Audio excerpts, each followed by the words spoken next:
बिस्मिल्लाहिर्रहमानिर्रहीम। उम्मीद करती हूँ आप सब खैरियत से होंगे।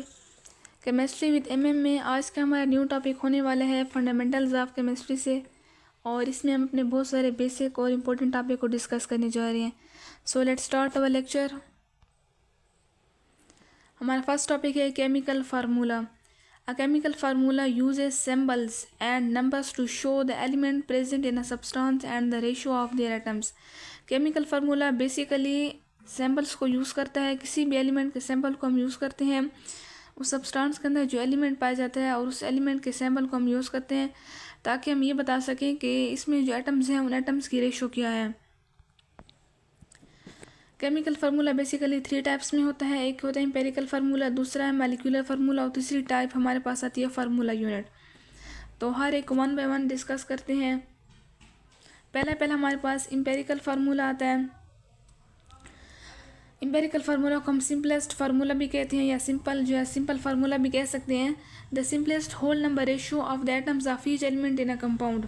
इसमें हम ये देखते हैं कि एक कंपाउंड के अंदर जो एलिमेंट पाए गए हैं उनकी सिंपल रेशियो क्या है, बिल्कुल whole number ratio. It doesn't show the actual number of atoms in a molecule. ये हमें एक मॉलिक्यूल के अंदर जो एटम्स पाए जाते हैं उनका एक्चुअल नंबर नहीं बताता, ये जस्ट हमें ये बताता है कि इन एटम्स की रेशियो क्या है। फॉर एग्जांपल ये हमारे पास ग्लूकोज है। ग्लूकोज का फार्मूला हमारे पास आता है C6H12 and O6। Empirical formula में हम जैसे मैथ के अंदर किसी चीज़ को सिंप्लीफाई करते हैं तो इसमें भी बिल्कुल ऐसे ही होता है। इसमें हम ग्लूकोज को सिंप्लीफाई करेंगे तो इसमें ये होगा कि जो 6 है वो पहले 12 के साथ कटेगा। 6 1 ज़ार 6 और 6 2 ज़ार 12। नेक्स्ट हमारे पास ये होगा कि ये उस साइड वाला जो ऑक्सीजन का 6 है वो 6 1 ज़ार 6 और 6 2 ज़ार 12, यानी कि ये दोनों हाइड्रोजन के साथ ही कैंसिल हो जाएंगे। तो ये फार्मूला हमारे पास बन जाएगा CH2O होल। अब नेक्स्ट हमारे पास एग्जांपल आती है बेंजीन की। बेंजीन का फार्मूला है C6H6।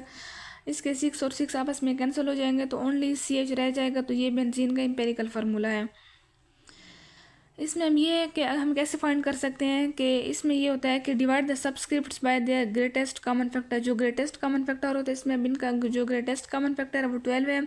तो हम हर एक नंबर को उसके ग्रेटेस्ट कॉमन फैक्टर पे डिवाइड कर लेंगे। जैसे कार्बन को हाइड्रोजन के ऊपर भी डिवाइड करेंगे, इस तरह से जो हाइड्रोजन है ऑक्सीजन और हाइड्रोजन भी आपस में एक दूसरे पे डिवाइड हो जाएंगे। सपोज करें C6H12O6 में ये सारे का सारा जो ओवरऑल है वो 6 के ऊपर डिवाइड हो जाएगा तो आंसर आ जाएगा CH2O। अब नोट हमारे पास इसका ये इंपॉर्टेंट बात ये आती है कि empirical formula can be same for different compound. के डिफरेंट कंपाउंड के लिए एम्पेरिकल फार्मूला सेम भी हो सकता है। For example C2H4 and CH2 have same empirical formula CH2। अब ये C2H4 हमारे पास एसिटाइलिन है और CH2 हमारे पास है मिथाइलिन। इनके CH4 हमारे पास मीथेन होता है, CH3 होता है मिथाइल और CH2 होता है मिथाइलिन। तो ये दोनों हमारे पास डिफरेंट कंपाउंड है लेकिन एम्पेरिकल फार्मूला इन दोनों का सेम आ रहा है। तो ये चीज़ भी ज़हन में याद रखना ज़रूरी है कि कुछ ऐसे कंपाउंड होते हैं जिनका मॉलिक्यूलर फार्मूला और स्ट्रक्चर तो डिफरेंट होते हैं लेकिन उनका एम्पेरिकल फार्मूला सेम आ जाता है। नेक्स्ट हमारे पास है molecular formula. It is the actual number of each type of atom present in one molecule of a compound. Molecular formula basically हमारे पास एक्चुअल नंबर ऑफ एटम्स बताते हैं। It is a whole number multiple of the empirical formula. ये empirical formula को whole number multiple होता है। इनकी जो जितने भी फार्मूले हम यूज़ करते हैं तो वो बेसिकली हमारे पास मॉलिक्यूलर फार्मूलाज में आते हैं। फॉर एग्जांपल ग्लूकोज का मॉलिक्यूलर फार्मूला हमारे पास C6H12O6 है। इसका पीछे जैसे हमने एम्पेरिकल फार्मूला निकाला है तो वो है CH2O। इसका मॉलिक्यूलर फार्मूला भी सेम ऐसे C6H12O6। अब यहाँ पे क्वेश्चन ये होता है कि हमें कैसे पता चलेगा कि अगर हमारे पास एम्पेरिकल फार्मूला गिवन हो तो हम मॉलिक्यूलर फार्मूला कैसे निकाल सकते हैं। तो इसका बहुत ही सिंपल मेथड है, नीचे गिवन है उसको हम देख लेते हैं। इस तरह से बेंजीन की एग्जांपल भी दी हुई है कि बेंजीन का मॉलिक्यूलर फार्मूला C6H6 है, एम्पेरिकल फार्मूला CH और मॉलिक्यूलर फार्मूला C6H6 है। इनका रिलेशनशिप देख लेते हैं। Molecular formula is equal to empirical formula और N। इसमें हम ऐसे करेंगे, अगर हमने मॉलिक्यूलर फार्मूले को फाइंड करना है तो हम ब्रैकेट के अंदर जो वैल्यूज़ हैं उसमें एम्पेरिकल फार्मूला लिख लेंगे और साथ में N बताता है कि नंबर ऑफ़ एटम्स, उसके जो नंबर ऑफ़ एटम्स होंगे उसके साथ मल्टीप्लाई कर लेंगे तो ये हमारे पास मॉलिक्यूलर फार्मूला आ जाएगा। तीसरी चीज़ हमारे पास है फार्मूला यूनिट। ये हमारे पास तीनों टर्म जो है वो बहुत ज़्यादा इंपॉर्टेंट है। अक्सर स्टूडेंट इन चीज़ों में कंफ्यूज हो जाते हैं, उन चीज़ों को मिक्स करके बैठ जाते हैं, हालांकि ये तीनों जो है वो डिफरेंट कंसेप्ट हैं। The simplest whole number ratio of ions present in an ionic compound. Formula unit basically हमारे पास सिंपलेस्ट होल नंबर रेशियो होती है। किस चीज़ की होती है? आयंस की होती है, जो कि आयनिक कंपाउंड में पाए जाते हैं। पीछे जो हमने 2 फार्मूले डिस्कस किए हैं उसमें किसी आयनिक कंपाउंड का, किसी आयंस का जिक्र नहीं था। लेकिन जो फार्मूला यूनिट है, ये टर्म हम यूज़ सिर्फ आयनिक कंपाउंड के लिए करते हैं। आप मालिक्यूलर फार्मूला को आयनिक फार्मूला नहीं कह सकते, या फार्मूला यूनिट उसको नहीं कह सकते। It represent the lowest ratio of cations to anions. ये हमें बताता है कि केटाइन और एनाइन की रेशियो क्या है किसी भी कंपाउंड के अंदर। फॉर एग्जांपल हमारे पास है सोडियम क्लोराइड नमक। इसमें जो सोडियम और क्लोरीन आते हैं NaCl के क्यूबिक स्ट्रक्चर में, वो बेसिकली होते हैं 1:1 में। यानी कि सपोज कर लें कि जो ग्रीन डार्ट है वो सोडियम है और जो पर्पल डार्ट है वो है आपका है क्लोरीन। तो इनकी जो रेशो होती है वो 1:1 होती है। मतलब एक सोडियम होता है, फिर एक क्लोरीन, फिर सोडियम, फिर क्लोरीन, फिर सोडियम, फिर क्लोरीन। इस तरह से डिफरेंट इन्होंने बताया। कैल्शियम ऑक्साइड, इसमें जो कैल्शियम और ऑक्साइड है वो भी, कैल्शियम और ऑक्सीजन भी 1:1 में, एक कैल्शियम का एटम होता है और दूसरा होता है ऑक्सीजन का। एल्यूमिनियम ऑक्साइड Al2O3, एक एल्यूमिनियम है और दूसरा है ऑक्सीजन। मतलब ये हमारे पास होते हैं 2:3 की फॉर्म में। ऊपर वाले जैसे हमने देखा है कैल्शियम ऑक्साइड का, तो इसका -2 +2 आपस में कैंसिल हो जाते हैं, इनके ये रेशो आपस में कैंसिल हो जाती है। लेकिन जो रेशो एल्यूमिनियम और ऑक्सीजन की है वो कैंसिल नहीं होती। तो इसमें ये होता है कि ये दोनों अपनी रेशो को एक्सचेंज कर लेते हैं। लिखने में हम ऐसे करते हैं। अब जैसे एल्यूमिनियम की बेसिकली जो ऑक्सीडेशन स्टेट है वो 3 होती है, ऑक्सीजन की होती है 2। लेकिन जो एक आयनिक कंपाउंड होता है उसके लिखने का ये मेथड होता है। स्टूडेंट ये बात याद रखें कि जो साथ वाले आपस में एटम्स पाए जाते हैं, इनके जो मॉलिक्यूल्स पाए जाते हैं, आप एलिमेंट भी कह सकते हैं, वो अपने ऑक्सीडेशन स्टेट को ट्रांसफ़र करते हैं। अब यहाँ पे ऊपर फार्मूला में जो Al2 लिखा हुआ है, तो 2 बेसिकली ऑक्सीजन की ऑक्सीडेशन स्टेट है। इस तरह से जो 3 है वो एल्यूमिनियम की ऑक्सीडेशन स्टेट है। इसलिए कि एल्यूमिनियम हमारे पास एक मेटल है और ये 3 इलेक्ट्रॉन लॉस कर सकता है।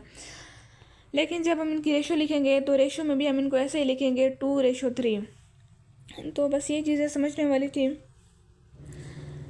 नेक्स्ट स्लाइड की तरफ जाते हैं।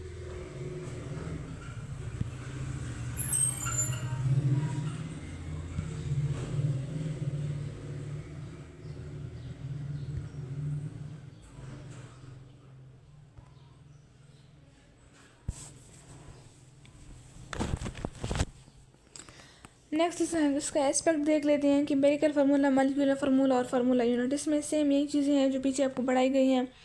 एम्पिरिकल फार्मूला है कि it is the simplest whole number ratio of atoms. ये एटम्स की होल नंबर रेशियो बताता है। मॉलिक्यूलर फार्मूला बताता है actual number of each type of atom in a molecule. Molecular formula basically किसी भी कंपाउंड का एक्चुअल फार्मूला होता है, रियल फार्मूला, जो कि हम यूज़ करते हैं। फार्मूला यूनिट होता है simplest whole number ratio of ions. Formula unit को आयंस के लिए यूज़ करते हैं। इनके यूज़ ये है कि इसको हम कहाँ पे अप्लाई कर सकते हैं। तो एम्पिरिकल फार्मूला कोवेलेंट कंपाउंड में यूज़ होता है। मॉलिक्यूलर फार्मूला भी कोवेलेंट कंपाउंड के लिए यूज़ करना होता है। लेकिन जो फार्मूला यूनिट है वो आपके पास आयनिक कंपाउंड के लिए यूज़ होता है। शोज़, इसमें भी है कि इसको हम कैसे शो कर सकते हैं। तो एम्पिरिकल फार्मूला को रेशियो के साथ रिप्रेजेंट किया जाता है। मॉलिक्यूलर फार्मूला को ईच नंबर ऑफ एटम्स, उसके जितने भी एटम्स होंगे वो सारे के सारे आप लिखोगे। जो फार्मूला यूनिट होगा उसकी लोवेस्ट रेशियो ऑफ आयंस, जिसमें भी आयंस की रेशियो निकाली जाएगी। एग्जाम्पल में हमारे पास एम्पिरिकल फार्मूला के एग्जाम्पल आते हैं CH2O फ्रॉम C6H12O6। इस तरह से मॉलिक्यूलर फार्मूला की एग्जाम्पल है C6H12O6। और जो फार्मूला यूनिट है उसके एग्जाम्पल है NaCl, इनके सोडियम क्लोराइड, कैल्शियम ऑक्साइड और एल्यूमिनियम ट्राईऑक्साइड। नेक्स्ट हमारे पास एक बहुत इंपॉर्टेंट टॉपिक है केमिकल स्पीशीज़ के ऊपर। आपने इसको सही डिटेल में पढ़ा होगा। केमिकल स्पीशी एक ऐसी स्पीशीज़ होती हैं जो कि different forms in which element और compound exist. Chemical species basically element और कंपाउंड की डिफरेंट फॉर्म्स होती हैं। यानी कि जो एलिमेंट और कंपाउंड है वो डिफरेंट फॉर्म्स में पाए जा सकते हैं। बेस करता है, यानी कि मैटर करता है उनके रिएक्शंस के ऊपर कि वो किस तरह के रिएक्शंस कर रहे हैं। इसमें हमारे पास 2 इंपॉर्टेंट कंसेप्ट आते हैं। एक कंसेप्ट आता है आयन का और दूसरा कंसेप्ट आता है मॉलिक्यूलर आयन का। तो पहले हम आयन को डिस्कस कर लेते हैं। तो आयन में हमारे पास आयन क्या है ना कि एटम है, group of atom that carries a net electrical charge due to loss और gain of electrons. Ion basically हमारे पास एटम या फिर ग्रुप ऑफ एटम होता है जिसके ऊपर इलेक्ट्रिकल चार्ज होता है। वो ये उस वक्त बनता है जब हम इलेक्ट्रॉन को गेन करते हैं या फिर इलेक्ट्रॉन को लॉस करते हैं। पीछे हमने डिस्कस किया था स्टूडेंट के, जब भी केमिकल रिएक्शन होता है तो वो इलेक्ट्रॉन्स करते हैं।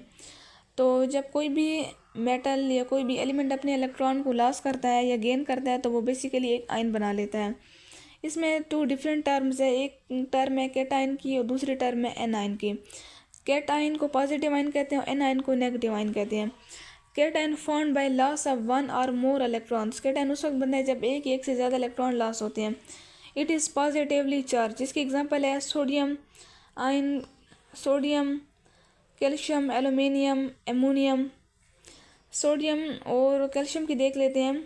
सोडियम में हमारे पास 11 प्रोटॉन है और 10 इलेक्ट्रॉन है। इसका क्या मतलब है, सोडियम पे प्लस का चार्ज है, यानी कि सोडियम ने एक इलेक्ट्रॉन लॉस कर लिया है। इस तरह से जो कैल्शियम है उसके अंदर 20 प्रोटॉन अब रह गए हैं और 18 इलेक्ट्रॉन है। अब इसका क्या मतलब है कि कैल्शियम ने अपने 2 इलेक्ट्रॉन लॉस कर लिए हैं। अब यहाँ पे क्वेश्चन ये अराइज होता है कि लॉस हमने इलेक्ट्रॉन का करवाया है, लेकिन किसी भी एलिमेंट के ऊपर प्लस का चार्ज क्यों आया, माइनस का क्यों नहीं आया। तो इसका आंसर ये है स्टूडेंट कि जैसे यहाँ पे आपको नज़र आ रहा है, दिखाई दे रहा है कि यहाँ पे 20 प्रोटॉन रह गए हैं और 18 इलेक्ट्रॉन रह गए हैं। यहाँ के यानी कि जो एटम है उसके अंदर प्रोटॉन ज़्यादा बच गए हैं, लेकिन जो इलेक्ट्रॉन है उनकी कमी हो गई है। तो जो चीज़ भी मेजर होती है यानी कि क्वांटिटी में जो एक्सेस क्वांटिटी होती है उस चीज़ को हम रिप्रेजेंट करते हैं, उस चीज़ को रिप्रेजेंट किया जाता है।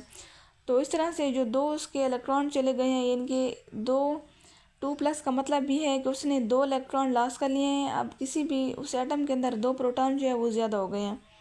आई होप कि आपको समझ आ गई होगी। नेक्स्ट हमारे पास है अमोनियम आयन।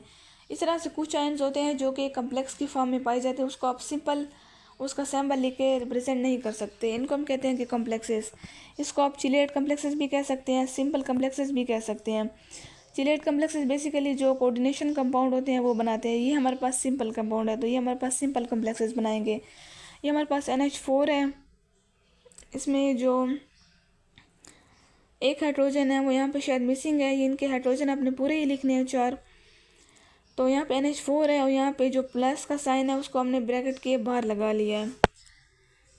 अब नेक्स्ट हमारे पास है एनायन, जो नेगेटिव आयन है। It is found by gain of 1 और मोर इलेक्ट्रॉन। एनायन उस वक्त बनता है जब कोई भी एटम एक से ज़्यादा इलेक्ट्रॉन को एक्सेप्ट करता है। इट इज़ नेगेटिवली चार्ज, जिसके एग्जांपल्स हैं क्लोराइड आयन्स है, ऑक्साइड आयन्स है, सल्फेट आयन्स है और नाइट्राइड आयन्स है। क्लोरीन के पास 17 प्रोटॉन है और 18 इलेक्ट्रॉन है। इनके क्लोरीन जो है ये आगे बॉन्डिंग के चैप्टर में हम डिस्कस करेंगे कि क्यों उसने क्लोरीन ने अपने इलेक्ट्रॉन एक्सेप्ट किया, सोडियम ने क्यों लॉस किया। तो ये बेसिकली स्टेबिलिटी की वजह से है। कुछ एलिमेंट इलेक्ट्रॉन दे के स्टेबल होते हैं, कुछ इलेक्ट्रॉन ले के स्टेबल होते हैं। तो क्लोरीन जो है इलेक्ट्रॉन ले के स्टेबल हो गया। अब उसके वैलेंस शेल के अंदर 8 इलेक्ट्रॉन आ गया। अब ऑक्टेट रूल को फॉलो कर रहे हैं। पहले उसके आखिरी शेल के अंदर 7 इलेक्ट्रॉन थे, लेकिन क्लोरीन कहते हैं मेरे पास 1 इलेक्ट्रॉन और आ जाए, यानी कि मेरे 8 इलेक्ट्रॉन हो जाए ताकि मैं स्टेबल हो जाऊँ। अब क्लोरीन के पास 18 इलेक्ट्रॉन्स आ गए हैं, यानी कि इसके वैलेंस शेल में भी 8 इलेक्ट्रॉन हो गए, तो अभी स्टेबल हो गए हैं। यहाँ पे आपको आई होप नज़र आ रहा होगा कि इसके पास पहले 17 प्रोटॉन थे, अब उसके पास इलेक्ट्रॉन जो है वो 18 हो गया, मतलब 1 इलेक्ट्रॉन उससे ज़्यादा हो गया। तो जैसे पहले बात की है कि जो चीज़ एक्सेस में होती है उसको हम उसके आयन की चार्ज की फॉर्म में शो करते हैं। तो यहाँ पे एक नेगेटिव आयन, इसका मतलब है कि क्लोरीन एक इलेक्ट्रॉन गेन किया है। नेक्स्ट हमारे पास ऑक्सीजन, इसमें 8 प्रोटॉन और 10 इलेक्ट्रॉन हो गए, इसलिए कि जो ऑक्सीजन है उसके वैलेंस शेल में 6 इलेक्ट्रॉन होते हैं, उसको स्टेबल होने के लिए 2 इलेक्ट्रॉन मजीद चाहिए, तो इसलिए उसने 2 इलेक्ट्रॉन गेन कर लिए हैं। नेक्स्ट हमारे पास है SO4-2। इसमें हमारे पास सल्फ़र है और इसके साथ 4 ऑक्सीजन बॉन्डेड है। और सल्फ़र जो है इसके ऊपर जो ओवरऑल जो चार्ज है कम्प्लेक्स के ऊपर वो 2- का है। मतलब कि वैसे तो सल्फ़र उसकी ऑक्सीडेशन स्टेट +6 है, मतलब कि 6 इलेक्ट्रॉन वो दे सकता है। 2 इलेक्ट्रॉन एक ऑक्सीजन को दिए हैं, 2 दूसरे को दिए हैं, 2 जो है तीसरे को दिए हैं। लेकिन यहाँ पे आपको वो भी शो भी हो रहा होगा कि जैसे पीछे जो NH4 है उसमें भी हमने एक हाइड्रोजन शो नहीं किया, मतलब एक हाइड्रोजन ने जो इलेक्ट्रॉन लिए हैं तो हमने उसको शो नहीं किया, वो जो हाइड्रोजन है हमने प्लस की फॉर्म में शो की। इस तरह से यहाँ पे जो SO4 आयन है उसको भी हमने 3 ऑक्सीजन शो किए, चौथा ऑक्सीजन शो नहीं किया। चौथे ऑक्सीजन के लिए हमने -2 लगाया है। -2 का भी मतलब यही है कि जो चौथा ऑक्सीजन है उसने 2 इलेक्ट्रॉन गेन किए हैं। तो डिफरेंस क्रिएट करने के लिए हमने कम्प्लेक्स को ऐसे जनरेट किया है। आई होप कि आप इसमें कंफ्यूज नहीं होंगे। इसका नोट पढ़ लेते हैं। ये बात याद रखें स्टूडेंट के जो सोसाइटी, टेक्नोलॉजी और इस तरह के कैप्शन पढ़े होते हैं, फिर जो नोट के कैप्शन होते हैं, तो ये आप लोग ज़रूर पढ़ा करें, ये आपके MCQs के हवाले से इंपॉर्टेंट हो सकते हैं। नोट इसका ये है कि ions exist in ionic compound and in aqueous solution. के आयन जो होते हैं वो आयनिक कंपाउंड में एक्वस सोल्यूशन में पाए जाते हैं। अब नेक्स्ट हमारे पास इंपॉर्टेंट टॉपिक आता है मॉलिक्यूलर आयन का। An ion that contain more than one atom covalently bonded together and carries a positive or negative charge. Molecular ion basically हमारे पास एक आयन होता है जिसके अंदर एक से ज़्यादा एटम्स पाए जाते हैं और वो आपस में कोवलेंटली बॉन्डेड होते हैं। मॉलिक्यूल का मतलब यही है कि जो मॉलिक्यूल होता है वो एटमों से बंधे एटम जब मिलते हैं केमिकली तो वो एक मॉलिक्यूल बनाते हैं। तो मॉलिक्यूल के अंदर डिफरेंट एटम्स पाए जाते हैं और वो आपस में कोवलेंटली बॉन्ड होते हैं। ये बात याद रखें कि अगर उसके अंदर आयनिक बॉन्ड होगा तो तब आप उसको मॉलिक्यूल नहीं कह सकते, तब आप उसको आयनिक कंपाउंड कहोगे। इसके डिफरेंट टाइप्स हैं, 2 डिफरेंट टाइप्स हैं, पॉजिटिव मॉलिक्यूलर आयन और negative molecular ion. Positive molecular ion को कैटायनिक मॉलिक्यूलर आयन या कैटायनिक मॉलिक्यूलर स्पीशीज भी कह सकते हैं। इस तरह से जो नेगेटिव मॉलिक्यूलर आयन है उसको एनायनिक मॉलिक्यूलर आयन या एनायनिक मॉलिक्यूलर स्पीशीज भी कह सकते हैं। ये पॉइंट याद रखें कि जो पॉजिटिव मॉलिक्यूलर आयन होते हैं वो मोर कॉमन होते हैं दैन नेगेटिव मॉलिक्यूलर आयन, इसलिए कि जो मॉलिक्यूल होते हैं वो इलेक्ट्रॉन लॉस ज़्यादा कर सकते हैं ज़्यादा इजीली, लेकिन उनके लिए इलेक्ट्रॉन का गेन करना ज़्यादा मुश्किल हो जाता है। इसलिए कि मॉलिक्यूल होता है वो बड़ा होता है, उसके अंदर इलेक्ट्रॉन बहुत ज़्यादा हो जाते हैं। तो जब इलेक्ट्रॉन आ रहा होता है लेने के लिए तो उन वैलेंस इलेक्ट्रॉन की और अपकमिंग इलेक्ट्रॉन की आपस में रिपल्शन हो जाती है, तो वो एटम के अंदर नहीं रह सकता है बल्कि एटम से दूर चला जाता है। इस तरह से किसी भी मॉलिक्यूल के लिए इलेक्ट्रॉन का लॉस करना ईजी होता है। पॉजिटिव मॉलिक्यूलर आयन की एग्जांपल हमारे पास है NH4 अमोनियम आयन। इसमें हमने इसको पूरा NH4 इनके अमोनियम आयन लिखा है कम्प्लेक्स के फॉर्म में। इस तरह से एनायनिक मॉलिक्यूलर आयन की एग्जांपल है नाइट्रेट आयन NO3। इसमें यहाँ पे आप देख सकते हैं कि जो नाइट्रोजन होता है वो 5 की ऑक्सीडेशन स्टेट में पाया जाता है, 5 की वैलेंसी में। तो 2 ऑक्सीजन के साथ उसने डबल बॉन्ड बना लिया, लेकिन 1 ऑक्सीजन के साथ उसने सिंगल बॉन्ड बना लिया है। फिर हमारे पास है कार्बोनेट एंड इसमें भी सेम यही केस है, CO3 आयन। अब इसका नोट पढ़ लेते हैं कि molecular ion exist in ionic compound or in solution and behave as a single charge unit. कि आयनिक कंपाउंड के अंदर या फिर सोल्यूशन के अंदर अगर कोई मॉलिक्यूलर आयन पाया भी जाएगा तो वो उसको सिंगल चार्ज के तौर पर रिप्रेजेंट करेगा। क्विक टिप्स इसकी ये हैं, ions are charge particle. Ions हमारे पास क्या होते हैं, बेसिकली चार्ज पार्टिकल उस वक्त बनते हैं ड्यू टू लॉस और gain of electrons. Molecular ions are group of atoms bonded together carrying a charge. जो मॉलिक्यूलर आयन होते हैं बेसिकली हमारे पास ग्रुप ऑफ एटम्स होते हैं और इनके ऊपर भी एक चार्ज होता है। नेक्स्ट टर्म हमारे पास आती है मॉलिक्यूल की। कि मॉलिक्यूल क्या होता है, basically molecule is the smallest unit of a chemical compound that retain the chemical properties of that compound. Molecule basically किसी भी केमिकल कंपाउंड का छोटे से छोटा ज़रा होता है, आप उसको स्मॉलेस्ट यूनिट भी कह सकते हैं, जो कि कंपाउंड के अंदर अपनी खसूसियात को बरकरार रखता है। टाइप्स ऑफ मॉलिक्यूल देख लेते हैं, द नंबर ऑफ एटम्स। ये बात याद रखें कि ये जो मॉलिक्यूल की टाइप्स डिस्कस की गई हैं वो नंबर ऑफ एटम्स के ऊपर है। तो ये 3 डिफरेंट टाइप्स में आते हैं, monoatomic molecule, diatomic molecule and polyatomic molecule. ये नाम से भी ज़ाहिर है, मोनो मीन्स 1, यानी कि ये ऐसे मॉलिक्यूल है जिनके अंदर सिर्फ एक ही एटम्स होगा, मॉलिक्यूल विद ओनली 1 एटम। इसकी एग्जांपल्स है helium gas, neon gas, krypton gas. Next हमारे पास है डायएटॉमिक मॉलिक्यूल्स में 2 एटम्स ऑफ सेम और different types. Di means 2, atomic means atom, यानी कि इसके अंदर 2 एटम्स पाए गए हैं। हाइड्रोजन गैस, इसमें ये बात याद रखें कि इसके जो एटम्स हैं वो सेम भी हो सकते हैं और डिफरेंट भी हो सकते हैं। तो हाइड्रोजन गैस है, इस तरह से कार्बन मोनोऑक्साइड है CO, और फिर हमारे पास है क्लोरीन गैस। नेक्स्ट हमारे पास है पॉलीएटॉमिक मॉलिक्यूल ऑफ 3 और मोर एटम्स ऑफ सेम और डिफरेंट टाइप्स है। पॉली के अंदर जो पॉलीएटॉमिक है इसमें 3 से ज़्यादा हो सकते हैं, 3 से कम नहीं हो सकते, फिर वो डाई में आ जाएगा। सेम भी हो सकते हैं, डिफरेंट भी हो सकते हैं। फॉर एग्जांपल वाटर, तो वाटर में हमारे पास है 3 एटम्स है हमारे पास, 2 एटम हाइड्रोजन के और 1 एटम ऑक्सीजन का है। इस तरह से जो फास्फोरस है P4। अब एक और चीज़ आती है टाइप ऑफ एटम। अगर टाइप ऑफ एटम या काइंड ऑफ एटम है तो उसमें हम ये देखेंगे कि कोई भी कंपाउंड है तो उसके अंदर एटम कितने किस्म के हैं। मैं आपको यहाँ सिंपल एग्जांपल से समझा देती हूँ। यहाँ पे जैसे है वाटर, अगर यहाँ पे आता है क्वेश्चन के वाटर जो है ये इसके एटम्स कितने हैं, तो एटम्स आप कहोगे कि इसके 3 एटम्स हैं, 2 एटम हाइड्रोजन के हैं और 1 एटम ऑक्सीजन का। लेकिन अगर कोई आपसे पूछता है कि ये किस टाइप का मॉलिक्यूल है, ठीक है, तो आप कहोगे कि ये जो है इसमें 2 तरह के हैं, ठीक है, मतलब एक इसमें हाइड्रोजन है और दूसरा इसमें ऑक्सीजन है, तो इसमें 2 तरह के एटम्स पाए गए हैं। आई होप कि आपको क्लियर हो गया होगा। नेक्स्ट हमारे पास एक बहुत इंपॉर्टेंट टर्म आती है एवोगाड्रोस नंबर एंड मोल की। केमिस्ट्री के अंदर जो बेसिक चीज़ें हैं, जो मोस्ट इम्पोर्टेंट कंसिडर की जाती हैं, वो यही केमिकल कैलकुलेशंस हैं। केमिकल किनेटिक्स हो गया, केमिकल थर्मोडायनामिक्स, और ये हमारे पास केमिकल कैलकुलेशंस। केमिकल कैलकुलेशंस के अंदर हमारे पास एवोगाड्रोस नंबर एंड मोल आते हैं।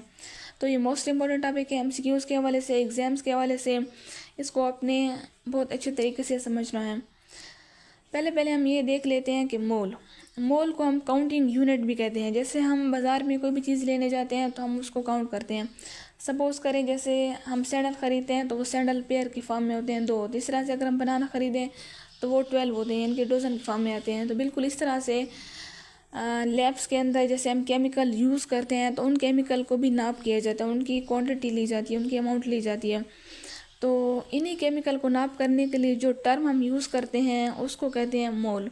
तो मोल बेसिकली हमारे पास एक काउंटिंग यूनिट है। इसको बिल्कुल भी सर पे सवार नहीं करना, ये कोई रॉकेट साइंस नहीं है, ये बिल्कुल सिंपल है। इनकी ये जस्ट एक काउंटिंग यूनिट है जो कि काउंट करने के लिए यूज़ होती है, मोल। अब ब्रैकेट के अंदर छोटा सा MOL लिखा हुआ है मोल, तो ये बेसिकली उसकी यूनिट है। A mole is the amount of substance that contain exactly 6.02 × 10⁻23 elementary particles. Mole हमारे पास किसी भी सब्सटेंस की अमाउंट होती है, मिकदार होती है, और उसके अंदर एग्जैक्टली ये वाला नंबर पाया जाता है। एग्जैक्टली इसमें होना ज़रूरी है। एग्जैक्टली इसलिए यहाँ पे यूज़ हुआ है क्योंकि हर सब्सटेंस के अंदर पार्टिकल्स पाए गए हैं, ठीक है। तो बेसिकली ये जो नंबर है, ये जो वैल्यू है, ये हमें एक साइंटिस्ट ने दी थी, उसका नाम था अमीटो एवोगाड्रो। उसी के नाम के ऊपर इसका नंबर नाम भी रखा गया है कि एवोगाड्रोस नंबर। तो ये नंबर बेसिकली हमें बताता है नंबर ऑफ़ पार्टिकल्स, कि कोई भी सब्सटेंस है उसके अंदर यही एलिमेंट्री पार्टिकल्स पाए जाते हैं। या तो एटम्स हो सकते हैं, या मॉलिक्यूल हो सकते हैं, या आयन्स हो सकती हैं, या फिर फार्मूला यूनिट्स हो सकती हैं। तो ये इन डिफरेंट पार्टिकल्स को काउंट करता है, ऑब्जर्व करता है। तो ये हमारे पास बराबर है 1 मोल के। अब नेक्स्ट चीज़, इन दोनों को हम साथ साथ पढ़ेंगे। Avogadro's number. Avogadro number is the number of particle present in 1 mole of any substances. किसी भी सब्सटेंस के 1 मोल के अंदर जो पार्टिकल्स पाए गए हैं वो आपके पास एवोगाड्रो नंबर कहलाते हैं। ये इनके सिंपल डायग्राम आपको नज़र आ रहा है कि 1 mole is equal to 6.02 × 10⁻23 particles. अब ये हमारे पास एवोगाड्रो नंबर है। एवोगाड्रो नंबर को N और A से रिप्रेजेंट किया जाता है। N ये इनके नंबर और A मीन्स एवोगाड्रो। तो ये आपके पास ये नंबर है, इसकी वैल्यू आप लोगों ने याद कर लेनी है। ये काउंट करते हैं एटम्स को, मॉलिक्यूल्स को, आयन्स को, या फिर फार्मूला यूनिट्स को। नेक्स्ट हमारे पास क्वेश्चन है कि what can Avogadro's number represent. कि एवोगाड्रो नंबर में क्या क्या चीज़ें आ जाती हैं। तो स्टूडेंट जैसे ऊपर हमने पढ़ा है कि एटम भी आ जाते हैं, मॉलिक्यूल भी आ जाते हैं, आयन्स भी आ जाते हैं, और फार्मूला यूनिट्स भी आ जाते हैं। तो एटम्स देख लेते हैं, हीलियम है, आयरन है, और कॉपर है। 1 मोल हीलियम कंटेन इतने एटम्स, मतलब इसमें ये वाली वैल्यू आ जाएगी। इस तरह से जो मॉलिक्यूल्स हैं, वाटर का मॉलिक्यूल है, कार्बन डाइऑक्साइड है, ऑक्सीजन है, तो 1 मोल वाटर के अंदर जो मॉलिक्यूल्स हैं वो इतने हैं, यानी कि उसमें इतने एवोगाड्रोस नंबर। इस तरह से आयन्स देख लेते हैं, सोडियम है, क्लोरीन, क्लोराइड आयन है, सल्फेट आयन्स हैं, तो उसके अंदर ये एटम्स आ गए। इस तरह से जो फार्मूला यूनिट्स है, सोडियम क्लोराइड है, कैल्शियम कार्बोनेट है, तो उसमें भी ये हमारे पास वैल्यू आ गई है। अब इसकी सिग्निफिकेंस क्या है, ये बात याद रखें स्टूडेंट। अगर आप एग्ज़ाम में हाई मार्क्स लेना चाहते हैं तो जो भी टॉपिक आप पढ़े हैं, जिस भी सब्जेक्ट का पढ़े हैं, तो सबसे पहले आपने उस टॉपिक की एप्लीकेशंस देखनी है। एप्लीकेशन यानी कि उसकी सिग्निफिकेंस देखनी है कि ये टॉपिक पढ़ना हमारे लिए क्यों ज़रूरी है, इस टॉपिक पढ़ने से हमें क्या फ़ायदा हो सकता है। और मेरा आइडिया भी आप लोगों को यही है कि जब भी आप कोई टॉपिक को लिखने बैठे तो सबसे पहले मैं कहती हूँ इंट्रोडक्शन से भी पहले उसकी एप्लीकेशन होनी चाहिए, यानी कि ये पढ़ना हमारे लिए ये इसलिए ज़रूरी है। तो चलिए इनकी भी सिग्निफिकेंस देख लेते हैं। It connects the microscopic world. ये ऐसी चीज़ों को स्टडी करता है, ऐसी चीज़ों को कवर करता है जिनको हम अपनी आंख से नहीं देख सकते। एटम्स, मॉलिक्यूल बहुत छोटे छोटे पार्टिकल्स होते हैं, इनको हम अपनी आंख से नहीं देख सकते। इस तरह से सपोज़ करें गोल्ड को तो हम देख सकते हैं, गोल्ड एक एलिमेंट है, लेकिन गोल्ड के जो एटम्स हैं उनको हम नहीं देख सकते। इस तरह से उनको हम काउंट भी नहीं कर सकते, लेकिन जब से एवोगाड्रोस नंबर इंट्रोड्यूस हो गए थे उसके बाद से हम इनको काउंट कर सकते हैं। तो इसकी सिग्निफिकेंस क्या है कि ये it connect the microscopic world with the macroscopic world, यानी कि माइक्रोस्कोपिक वर्ल्ड को, जो एटम्स मॉलिक्यूल को ग्राम्स के साथ कनेक्ट करते हैं। It is the foundation of all quantitative calculations in chemistry. Chemistry के अंदर जितनी भी मेन और कैलकुलेशंस होती हैं, ये उसने उन सब की बुनियाद रखी है। इसलिए कि जो केमिस्ट्री है वो एक केमिकल साइंस है, उसको आप थ्योरेटिकली कह भी नहीं सकते, ये सारी कैलकुलेशंस के ऊपर है। तो इसकी कैलकुलेशंस पॉसिबल हुई हैं एवोगाड्रोस नंबर और मोल से, इसके बगैर केमिस्ट्री बिल्कुल अधूरी है। Same number of particles in 1 mole of every substance, किसी भी सब्सटेंस के जो 1 मोल है उसके अंदर सेम नंबर ऑफ पार्टिकल्स पाए गए हैं। अब इसका इंपॉर्टेंट रिलेशन देख लेते हैं पार्टिकल्स का मोल्स के साथ। मोल्स के लिए फार्मूला है mole is equal to number of particles divided by उसकी हम वैल्यू लिख लेते हैं। अगर हम पार्टिकल को फाइंड आउट करना चाहते हैं तो पार्टिकल ये सिंपल हमारे पास एक वो है रेशो है, पार्टिकल को साइड पे कर लेंगे, मोल और ये जो एवोगाड्रो नंबर की वैल्यू है ये आपस में मल्टीप्लाई हो जाएगी। इस तरह से मोल के लिए नंबर ऑफ मोल अगर आप फाइंड करना चाहते हो तो इसका फार्मूला है mass in gram divided by molar mass. कोई भी एलिमेंट अगर आपसे कहा जाता है कि उसके मोल फाइंड करें तो आप उसका मास देखोगे, मास तो गिवन होता है लेकिन मोलर मास फाइंड आउट करना पड़ता है, या कि हम बहुत डिटेल में इंशाल्लाह इसको पढ़ने वाले हैं। तो मास इन ग्राम्स अगर हम आपको कहा जाता है कि आप मास फाइंड करो तो फिर मोल्स और मोलर मास जो है ये मल्टीप्लाई हो जाएगा। तो ये कुछ सिंपल रेशोज़ हैं, कुछ टर्म्स हैं जो आपने ये लाजमी याद रखनी है। अब कॉमन मोलर मासेस जो हमारे पास यूज़ होती हैं, हाइड्रोजन के लिए हमारे पास है 2, क्योंकि हाइड्रोजन का जो मास है वो 1 है तो 2 1 2 हो जाएगी। इस तरह से जो ऑक्सीजन है, ऑक्सीजन का मोलर मास 16 है, पीरियोडिक टेबल के अंदर ये आपको लिखे हुए मिल जाएंगे। 16 को 2 से मल्टीप्लाई करेंगे तो 32 आ जाएगी। इस तरह से वाटर के हाइड्रोजन के लिए 1 है, 2 1 2 और ऑक्सीजन का 16 16 + 2 18 हो जाएगा। इस तरह से जो कार्बन डाइऑक्साइड है, कार्बन का 12 होता है, ऑक्सीजन का 16 2 32 हो जाएगा तो यह बस में 44 बनाते हैं। सोडियम क्लोराइड, सोडियम का 23 है, क्लोरीन का 35.5 तो ये हो जाएगा 58.5। इस तरह जो कैल्शियम कार्बोनेट है इसका भी सेम ऐसे ही है, इसको हम कैलकुलेट कर लेते हैं। तो ये कुछ टर्म्स हैं जो कि आपने जहन में रखनी है। अब हम इसकी कुछ एग्जाम्पल्स देख लेते हैं। ये जो पीछे हमने फार्मूले पढ़े हैं उन्हीं के जरिए हम एग्जाम्पल को 1 बाय 1 डिस्कस करते हैं। तो पहले एग्जाम्पल है how many molecules are present in 2 moles of water. अब यहाँ पे ये जो अहम चीज़ मैं आपको बताने जा रही हूँ वो ये है कि कोई भी मैथ का क्वेश्चन है या कोई न्यूमेरिकल है या कोई भी क्वेश्चन है उसको आपने 3 से 4 मरतबा रीड करना है, जस्ट रीड करना है, इसलिए कि क्वेश्चन के अंदर आधा आंसर होता है। स्टूडेंट क्या करते हैं, वो धड़ाधड़ बस क्वेश्चन को सही से नहीं पढ़ते और आंसर लिखना स्टार्ट हो जाते हैं, तो वो उस चीज़ के कंसेप्ट को समझ ही नहीं सकते कि असल में वो पूछ क्या रहे हैं। तो इस चीज़ पे यहाँ पे आपसे मिस्टेक हो जाती है। तो यहाँ पे उन्होंने क्वेश्चन किया है कि हाउ मैनी मॉलिक्यूल्स, के मॉलिक्यूल्स कितने हैं इन 2 मोल्स ऑफ वाटर। अब जहाँ पर भी मॉलिक्यूल का लफ्ज़ होगा तो आपने वो पार्टिकल वाला फार्मूला यूज़ करना है। पार्टिकल वाला फार्मूला ये था कि पार्टिकल्स इज इक्वल, अब आपके पास मॉलिक्यूल्स क्या हैं, पार्टिकल्स हैं। जैसे पीछे हमने पढ़ा है कि पार्टिकल्स जो हैं उसमें 4 चीज़ें आ जाती हैं, उसमें एटम्स भी आ जाते हैं, मॉलिक्यूल्स भी आ जाते हैं, आयंस भी आ जाते हैं और फार्मूला यूनिट्स भी आ जाते हैं। तो मॉलिक्यूल बेसिकली आपके पार्टिकल्स हैं, तो आपने यही पार्टिकल्स वाला फार्मूला यूज़ करना है। Particles is equal to mole into Avogadro's number की वैल्यू। अब यहाँ पे आपके पास मोल गिवन है 2 मोल है, आप सिंपल इसको आपस में मल्टीप्लाई कर लेंगे तो ये आपके पास वैल्यू हो जाएगी। अब यहाँ पे एक और चीज़ इंपॉर्टेंट आपको बताने जाऊँ वो ये कि जितनी कैलकुलेशन आप खुद कर सकते हैं वो आप खुद करें, कैलकुलेटर का यूज़ ना करें। इसलिए कि जब आप टेस्ट के लिए जाएंगे, जॉब के लिए किसी भी टेस्ट वगैरह में, तो वहाँ पे पीरियोडिक टेबल भी अलाउ नहीं होता, वहाँ पे कैलकुलेटर भी अलाउ नहीं होता, वहाँ पे आपने सारा कुछ खुद करना होता है। तो इसलिए वहाँ पे हमसे मिस्टेक्स हो जाती हैं। तो इसलिए स्टार्ट से ही अपना बेस ऐसे बनाएं कि आगे आपको किसी एक्स्ट्रा मटेरियल की ज़रूरत ना पड़े। दूसरी एग्जांपल हमारे पास है how many moles are present in 3.01 × 10⁻23 atoms of carbon. किसमें मोल्स कितने हैं, जो कि यहाँ पे स्पेसिफिक मोल से पूछे गए हैं, तो इसलिए मोल वाला फार्मूला यूज़ करेंगे। Mole is equal to number of particle divided by Avogadro number. Number of particle already आपके पास गिवन है, तो एवोगाड्रो नंबर को हम डिवाइड कर लेंगे तो ये हमारे पास वैल्यू हो जाएगी। इसमें जो 10⁻⁴ है ये दोनों सेम है, तो ये दोनों आपस में कैंसिल हो जाएंगे और इनको हम डिवाइड कर लेंगे तो ये हमारे पास आंसर आ जाएगा। एक और चीज़ आपको बताती जाऊँ स्टूडेंट्स की, जब भी आप मल्टीप्लाई करें डेसिमल वाले नंबर को या फिर आप डिवाइड करें तो आप उनका डेसिमल हटा दें। आप कंसीडर करें कि डेसिमल नहीं है।